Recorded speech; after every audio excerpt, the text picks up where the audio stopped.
Reaper time now. Robin Reid is back again. He fights on Saturday on Kell Brook's Sellout Sheffield show. I know, I didn't think I'd ever say that sentence. Kell Brook's Sellout Sheffield show. I've got Kell coming up in a minute or two, but now it's Robin. He won the WBC title in 1996, a great night in Milan. That was against the odds. He was at the top for a long time. An awful lot of fights when you look at his record.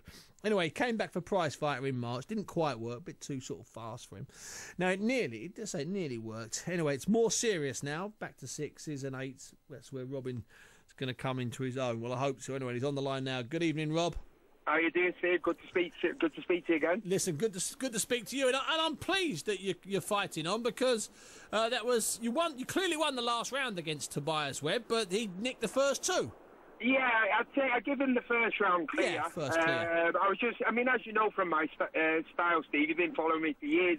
It takes me, I'm not a slow starter as such, but I'm one of them fighters who likes to, work his way into a fight, break the opponent down, and then I do pack a punch, as we know, but I'm more of a break it down type fighter. Like you say, break my opponent down and then, go in for the kill. But unfortunately with that prize fighter, I'm glad I did it at the end. It never went my way, but, it got me back in the gym, it got me training, it got me doing what I love best. Got you in shape. Boxing. Yeah, exactly. And, and as you could tell, I was in good shape, and I still am. And I've always been in good shape, mate. I always look after myself. Yeah. And the thing is, with being in the gym all the time, training, people might think, yeah, but you're 40 now, what you still doing, fighting. But the way I look at it, mate, is, I'm 40, I've never abused myself or anything, I've always been in good nick, and what it is it gives me something to train for, if you get me. It gives me, I've got this 6-rounder, people might say, well, yeah, you were fighting against for world titles, now you're doing 6-rounders. Yeah, but it's like, I'm not saying them world title days are gone, don't get me wrong, but I have been there, done it, and don't get me wrong, if a world title came knocking on the door, I'm not going to turn it away, but, I'm just enjoying what I'm doing, and it gives me something to aim for when I've got these 6-rounders or 8-rounders. And whilst you're enjoying it, you're going to carry on doing it, Rob, I understand that. And Wayne Reid, he's a young kid, he was in prize fight as well, felt he got unduly treated there. I mean, you should know too much for him over 6 rounds, but are you confident, Rob, that one night in the ring when you just know it's not there and you're not enjoying it, you'll be able to walk away easy enough, won't you? Yeah, exactly. See, like you say, Steve, you followed a lot of my fights. I mean, I've been in some right humdingers, the Kawasaki fight, sure. The Otka fight, but the Carl Froch fight, and the Malinga fight when I lost it again. That was I'm not going to make excuses, but I wasn't well when I fought him, and I was just young and naive at the time, and maybe should have pulled out, but I didn't. So went through with it. Didn't want to let the crowd down and all that, and I lost my world title. But apart from that, and a couple of my early fights, I've always given a good account to myself. But I've never, I don't like to use this term in boxing, but I've never taken a beating as such. No, the Lacey fight wasn't too clever. Don't get me wrong, but that was out, a long time out the ring, and I took the fight on. I was talked into the fight more than anything, after not having warm-up fights and what have you. But no excuses, But I've been in with some of the best, and at the end of the day, like I say, I've never took a beating as such, and it's like, that's why it's like I say, you can tell from the way I speak and all. I'm not punch drunk, keep myself fit, and I'm enjoying it. And it's like you say, once I get to that, I'll know when it's time, to call it a day. I don't want to be one of these fighters who's going on and they end up having to, walk into the ring with a walking stick because I'm not old. You know what I mean? But it's like looking at Bernard Hopkins. I mean, he's a bit of inspiration for us all. Because 46. That's because he lives well, like you're saying you do. If you live well, you have no idea. If you live well when you're a baby, when you're 21, 22 and you're making a few quid, then you win a world title at 24, 25.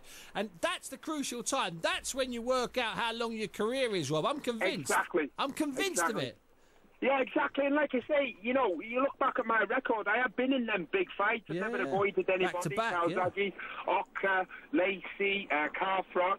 But like I say, I mean, it's not been a case of every 2 months taking an hammer in and then, you know what I mean, and rolling on on, and then it's totally gone, and then you end up getting a proper licking off from young upstart. I'll tell you what I think was your most draining and exhausting fight, because I agree with you about Jeff Lacey. He caught you early, he caught you a few times. You were crystal clear after that, and the Oki fight, and the Froch fight, and certainly the Kawasaki fight, which, was a split decision. I'll tell you the fight when I was most concerned that I thought you were exhausted was the Sharifi fight that night. Do you remember in Widnes, in the heat? Exactly. That was a scary fight. You were knackered. Yeah, exactly, and I agree with you, mate. And the reason that was because it's like, I won the WBC in Italy in '96, as you know. I was there, son. Then I won that in October. Then I defended it in I think it was February. Yep. Then my second defence was a big fight against Henry Wharton. Massive. That was in May.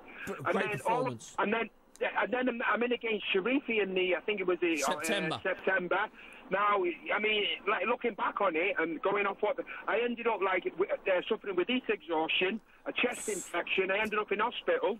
And what the doctors told me was, that is your body telling you that you need to slow down. Not slow down as in, I wasn't fit, but slow down as in, like, what I was putting my body through. Big fights after big fights, fight every 2 months. Yeah, too many. And then, unfortunately, I didn't take the heeding. I went in against Malinga 2 months after that fight. Yeah. And it all went pear-shaped. I mean, that's what, if any little, young boxers are listening, always think of yourself instead of anybody else, you know what I mean? I was worried when I fought Malinga. Let's get it right. I mean, I'd spent 2 days in hospital after the Sharifi fight. It was a draining fight, like you say. Sure. But I came through and I won it. And like you say, the doctors in the hospital said, like, at the end of the day, if you hadn't been as fit as you were, you wouldn't have surprised you made it through it, to be honest. But he said, that's your body telling you you're doing too much. You need to calm down a little bit. And then, I just thought, I'm young, I'm fit, I can go on forever. And unfortunately, it went pear-shaped. Now, what I didn't realise, but like I say, I was young and naive. I didn't want to let the 10,000 people at the London Arena or wherever it was, I didn't want to let them down, by Big pulling house. out of the Yeah, fight. I'm waiting until I was 100% fit, instead of struggling through when I was like firing on like 50 cylinders rather than 100. And the thing is, I lost my world title and it was all gone then. I had to start from scratch again. And really, I could have pulled out the fight. The fight could have been postponed for another month or two. And then I'd have been fighting fit. And like you say, if any young fighters are listening, you got to look out for number one in this game, because constantly.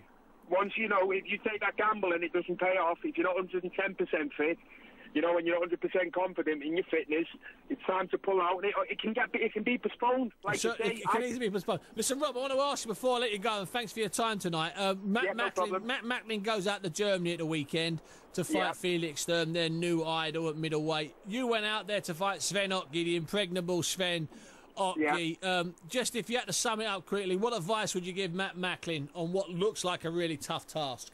Yeah, he's got a tough task, don't get me wrong, but I was getting told the same, though, you got to knock him out and all that. And now, the thing is, when they put you under pressure saying you got to knock him out to win, you know, as you know, you can go out looking for the knockout, it'll never come. Yeah. All I can say to him is just go out with there with the 100% confidence that he's got, go out and just think, you know what, I'm going to make sure I do enough to win it, whether it's knockout or whether it's on points. And I know it's a bit of a gamble, but you got to take them gambles, and he's got to swing our way one day, only when we go out to Germany, listen, fingers crossed it's for him. Rob, I hope so. Listen, good luck on Saturday night. We'll speak to you soon. Robin Reid there. Thanks, Robin. Thank you very much, Steve. Nice speaking to you. My pleasure, son.